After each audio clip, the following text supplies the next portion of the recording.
Assalamualaikum warahmatullahi taala wabarakatuh. Saya Nurafika Syazwani binti Arifin daripada kumpulan 4 dan akan membentangkan tajuk keempat kami iaitu perkembangan moral dan teori-teori perkembangan moral. Untuk pengenalan, moral adalah berasal daripada perkataan Latin iaitu moralis, artinya hubungan antara sesama manusia. Konsep moral adalah tingkah laku, amalan, perbuatan dan nilai-nilai yang baik ataupun buruk. Perkembangan moral melibatkan perubahan pemikiran, perasaan dan tingkah laku terhadap nilai kebenaran atau kesilapan seseorang itu. Ia mempunyai dimensi intrapersonal yang melibatkan regulasi dalaman seseorang individu dan dimensi interpersonal yang melibatkan interaksi sosial dengan orang di persekitarannya. Perkara yang mendasari setiap peringkat perkembangan moral adalah kewajipan, keadilan dan tanggungjawab. Sekian, terima kasih. Prinsip asas moral ni dia terbahagi kepada tiga, iaitu altruisme, keadilan dan seterusnya adalah autonomi. Okey, altruisme. Nagel Thomas 1970 menjelaskan perkataan altruisme sebagai sesuatu sikap atau perbuatan yang menyenangkan orang lain, memanfaatkan dan prihatin terhadap orang lain. Oleh itu, altruis ni ialah orang yang pemurah atau dermawan. Beliau juga berpendapat bahawa untuk memperolehi sifat altruism dalam diri sendiri, seseorang individu tu mesti juga bersifat empati, bersifat terbuka dan percaya akan orang lain. Bersifat empati ni adalah kita meletakkan diri kita di dalam situasi orang lain. Sebagai contohnya, seseorang individu tu dia berasa sedih dan kita meletakkan diri kita dalam kesedihan tu juga. Keadilan. Menurut Kamus Dewan Edisi keempat, keadilan bererti sifat, orang, perbuatan, tindakan, keputusan, undang-undang, hukuman dan lain-lain. Keadilan juga tidak memihak kepada mana-mana apabila memutuskan sesuatu atau sebagainya.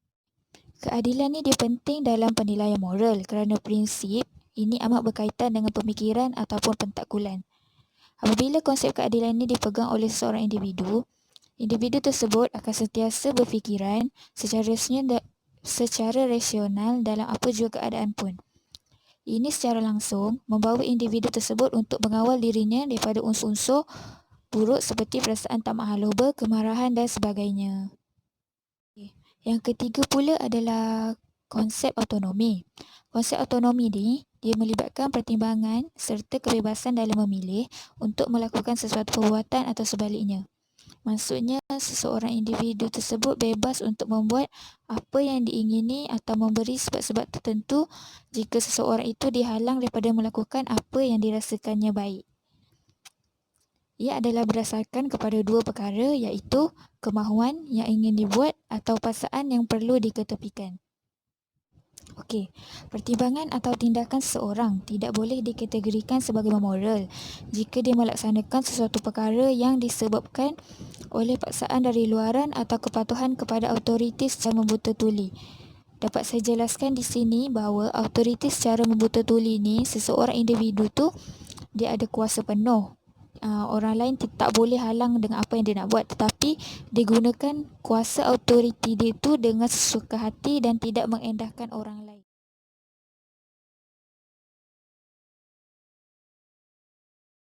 Hari ini saya akan menceritakan tentang teori perkembangan moral daripada Jean Piaget. Pertamanya, Jean Piaget mengatakan kanak-kanak ini membina maklumat secara aktif semasa meneroka sekelilingnya. Kanak-kanak ini meneroka sekelilingnya dengan cara bermain. Sebenarnya daripada cara bermain itu, mereka sebenarnya sedang melalui proses pembelajaran. Sebagai contoh, mereka membaling barang, mengetuk barang. Mereka sebenarnya ingin mengetahui apa yang akan terjadi dengan barang tersebut sekiranya mereka berbuat demikian. Seterusnya, mereka mengadaptasikan pemikiran dengan menambah maklumat baru ke dalam maklumat sedia ada untuk menambahkan kefahaman mereka. Daripada permainan tadi, mereka sebenarnya sedang mengkaji. Sebagai contoh seperti yang saya kata tadi, mereka membaling barang atau mencapak barang. Mereka tahu bahawa mereka ingin mengetahui sekiranya apa yang akan terjadi sekiranya mereka membaling barang tersebut. Apabila barang itu pecah ataupun rosak, Dari situ mereka akan mula proses bahawa sekiranya mereka membaling barang, maka barang yang tersebut akan rosak. Itu adalah antara salah satu contoh mereka menggabungkan maklumat baru dengan maklumat sedia ada. Yang ketiga, Piaget menyatakan perkembangan kanak-kanak remaja ini terdapat dua peringkat. Yang pertama adalah heteronomus, iaitu untuk kanak-kanak berusia 4 hingga 7 tahun. Kanak-kanak memandang peraturan adalah tidak dapat diubah dan memang ditetapkan oleh mereka. Yang kedua adalah autonomous, untuk kanak-kanak 10 ke atas. Mereka mula sedar bahawa peraturan ini dikenakan ke atas mereka adalah dikuatkuasakan oleh mereka.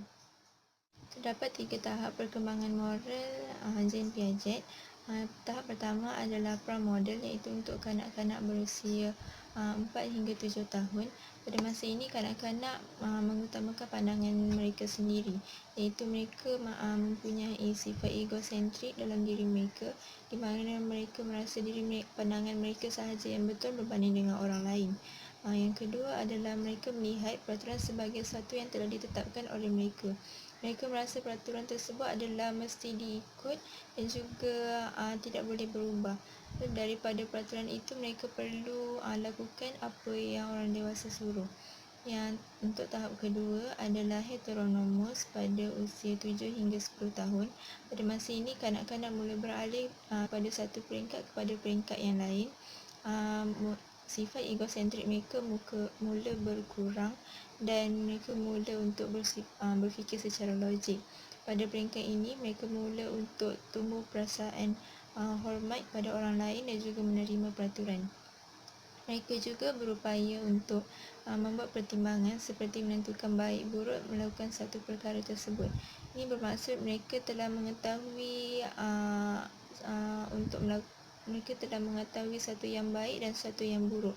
Sebagai contoh, sekiranya mereka melakukan perkara yang baik, maka mereka akan mendapat ganjaran, dan juga sekiranya mereka membuat perkara yang buruk, mereka akan mendapatkan hukuman. Yang ketiga adalah kemoralan autonomus, iaitu untuk kanak-kanak 10 tahun ke atas. Mereka mula melihat sesuatu daripada pelbagai sudut, iaitu mereka mula berfikir secara abstrak. Kanak-kanak juga menganggap peraturan dan undang-undang diciptakan oleh manusia dan bersifat bukan mutlak.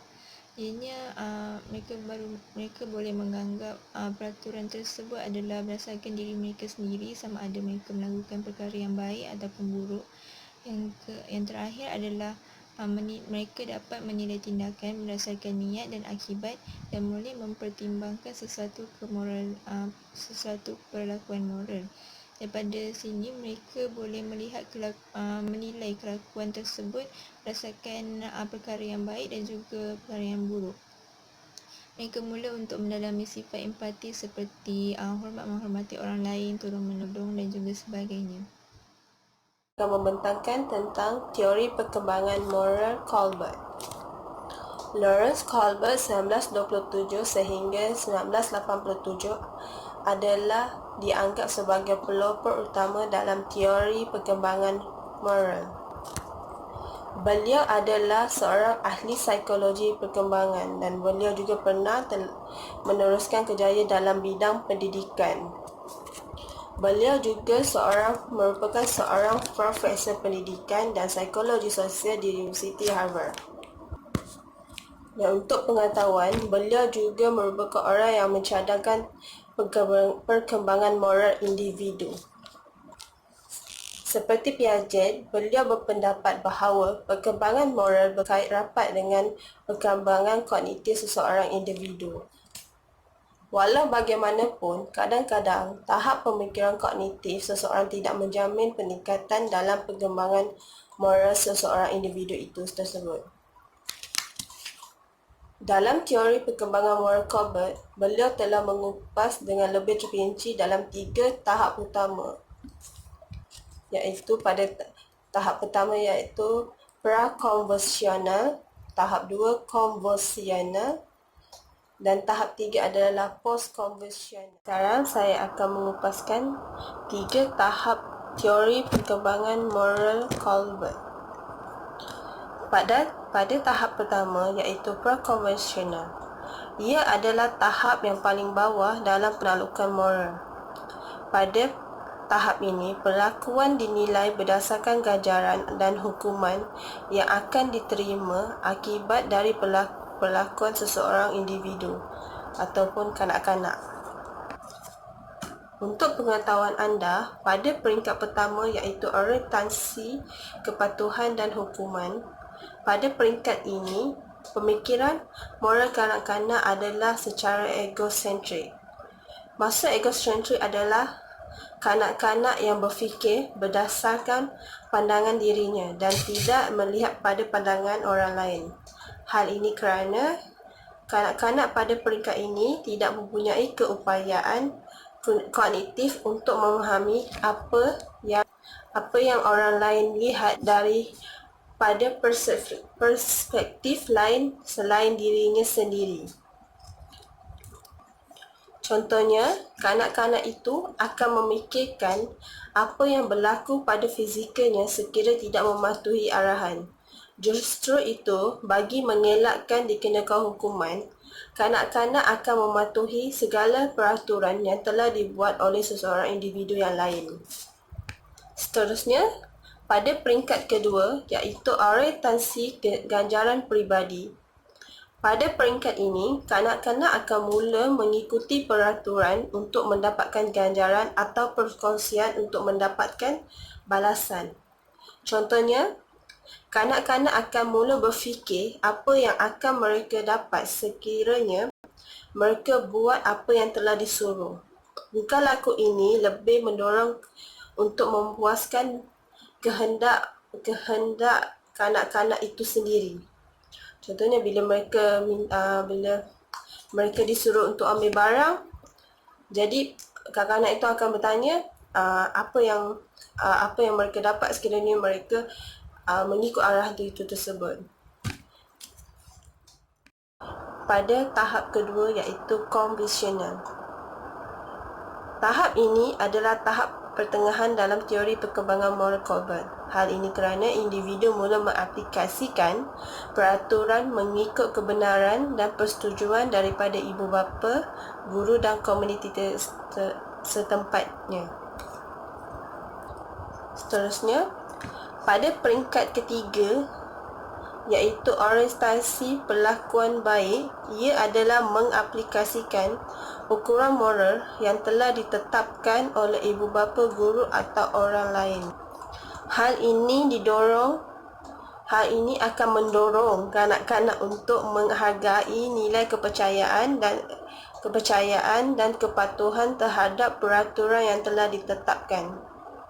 Semua kanak-kanak ingin dilihat sebagai anak yang baik dan mengikut arahan. Hal ini lebih mendorong memperlihatkan tentang tingkah laku yang telah ditunjukkan oleh ibu bapanya kepada kanak-kanak dan mereka aplikasikan dalam realitinya. Dan tahap yang terakhir ataupun tahap ketiga iaitu post-conventional.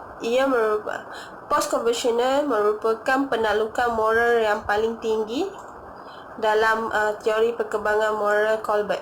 Hal ini dapat dilihat individu sudah mula meneroka pilihan atau alternatif lain dalam penaklukan moral. Mereka juga sudah mula mempunyai kod moral dan etika yang tersendiri dalam diri mereka. Hal ini kita lihat pada peringkat kelima iaitu etika, kontrak sosial dan hak individu. Pada peringkat ini, individu akan mula berhujah menggunakan nilai, hak dan prinsip sendiri. Di samping itu juga, mereka menilai undang-undang berdasarkan hak individu dengan menganggap undang-undang sebagai sesuatu yang fleksibel dan mempunyai alternatif sendiri.